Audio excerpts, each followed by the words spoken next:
We have breaking news this morning out of Aurora. Police are investigating what they're calling a suspicious occurrence that sent one suspect to the hospital. Yeah, this happened on Elkhart Way near Mississippi Avenue and South Chambers Road. That is where 9 News reporter Lauren Scafidi is this morning. Lauren, what more are you learning?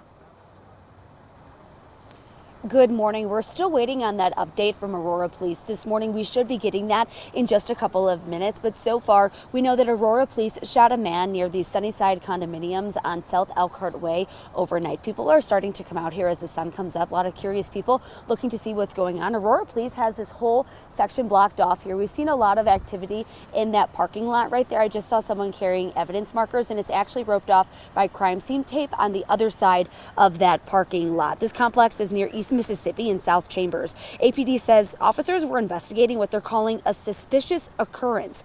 It happened around 3:15 this morning. The man they shot is in the hospital this morning. We can now tell you that he is expected to be okay.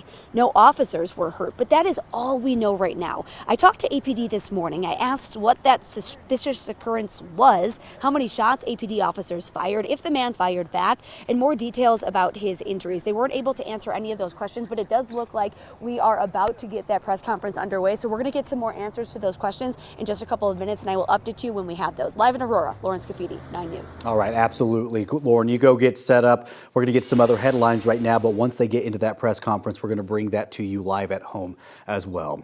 Right now, Commerce City Police are hoping that you've seen a woman missing since June of last year. Take a look at your screen right now. This is 67-year-old Pamela Mott. Her family has not had contact with her since June of 2024. Pamela's last known location was on Highway 2 near 270, just west of Rocky Mountain Arsenal National Wildlife Refuge. If you think you have seen her or you know where she might be, you are asked to call Commerce City Police at 303-727-3915. That number is also listed at the bottom of your screen. Today, the trial for a man accused of shooting an Adams County Sheriff's deputy nearly 2 years ago is set to start. On August 13th, 2023, a deputy pulled over 36-year-old Danny Martinez in Thornton. Police say Martinez took off with the deputy, giving chase for about 6 miles until eventually Martinez allegedly shot the deputy. The bullet hit the deputy in his bulletproof vest, and he was not seriously hurt. Martinez is facing 8 charges, including attempted murder. This morning, it's been 4 years since a gunman opened fire, killing 10 people inside a Boulder King Soopers. Every year, the Boulder community comes together for a day of remembrance. Pictures of the 10 loved ones lost line the inside of the room at the Museum of Boulder on Saturday. Speakers shared their favorite memories and reminded everyone that they will not be forgotten. Families who spoke about a difficult road ahead said they felt a weight being lifted when the shooter was found guilty in September of last year. City Mayor Aaron Brockett talked a lot about his community remaining Boulder strong. It's such a somber day, right? Because it feels like the shooting was just yesterday. The pain is still so fresh. But the power of an event like this is seeing people come together, right, and support each other in this time of remembrance and celebration of those we lost. Right now, the shooter is currently serving 10 consecutive life sentences in prison, plus 1,334 years. New dramatic video shows people running for their lives when gunfire erupted at a car rally in southwestern New Mexico.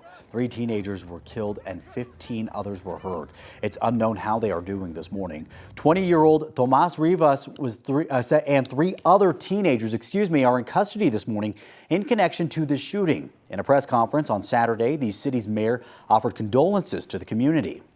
I want to ask the community to gather together, to stand strong and united as we try to heal and face this tragic event that took place in our city. We need to stand strong. We need to come together. All 4 people are charged with 3 open counts of first-degree murder. Officials say that the suspects could face additional charges. We're going to go back to that breaking news this morning out of Aurora. Police again are investigating what they're calling a suspicious occurrence that sent one suspect to the hospital. That's right. Police are giving an update right now. Let's listen in. In the parking lot just north of that address, he was back behind some trees and vehicles. Officers started to give that individual orders. They were clearly identifiable as Aurora police officers. That individual did not comply with orders. He immediately came out from behind the cars and approached officers at a very fast pace. Officers are actually retreating backwards to create space. At that time, the subject continued to to come at officers and not comply with orders. An officer did discharge his firearm, and the individual was struck in the leg.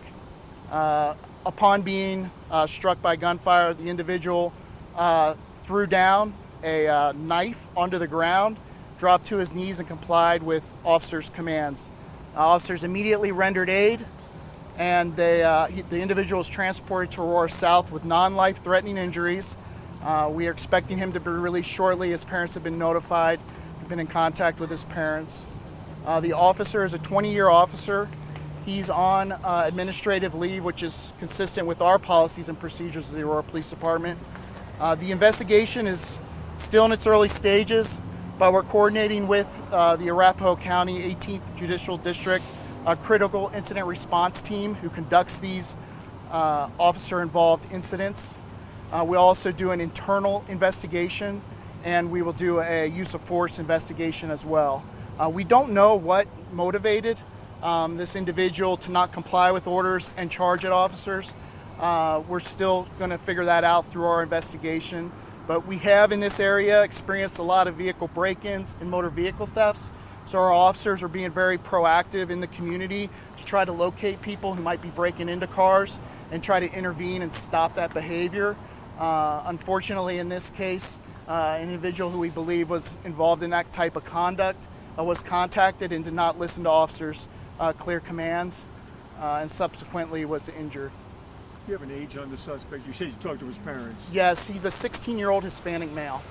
A history on him as well? He has several contacts with the Aurora Police Department. I can't go into all what his history is, but yes, he is familiar to the Aurora Police Department. Did you get calls to this area and that's how this team was found, or they were just patrolling and saw him? They were just patrolling and saw him. This was not a 911 call for service. And so all of this was in this parking lot, or you mentioned it was at first location, then it looks like it's adjacent to this parking lot. Yeah, it's all in the same general area, right around 1035 South Elkhart Way. Yes. Have you had a task force out here for stolen cars, or as you said, prowlers in this area? I will tell you, we've been very proactive deploying our resources at areas where we've seen increases in criminal activity. We call it hotspot policing. This area has been an area that we focused on for some time. So officers do patrol this area quite often and do make proactive contacts on individuals that are conducting suspicious behavior.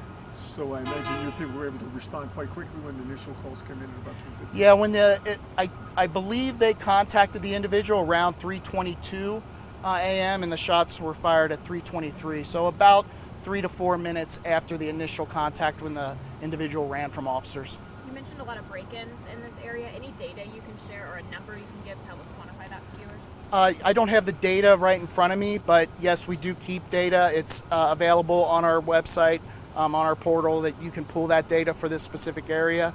We can also provide it if upon request.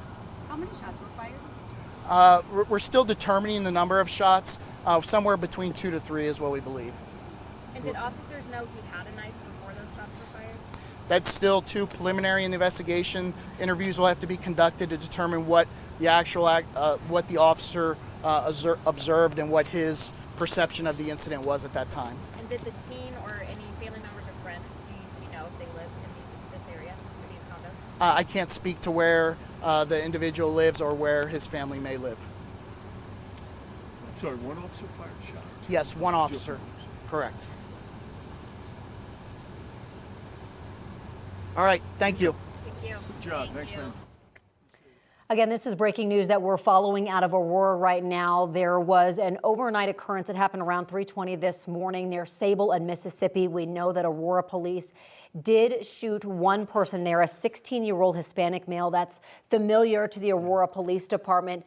He was talking about car break-ins happening in that area, and so this was a patrol that saw this man, this 16-year-old, did not comply with orders.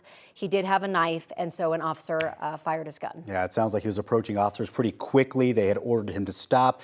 It sounds like they say he was not doing so. Ultimately, when they arrested him, he did drop that knife to the ground. We are asking questions like how many shots were fired. We know that's somewhere between 2 and 3. Police are still working on determining that right now. It's also not clear if they knew that this guy had a knife before they fired those shots. We're working to get all of those answers right now. Our Lauren Scafidi is still on the ground asking those questions. And once we get more information, we're going to bring that to you. We'll be right back.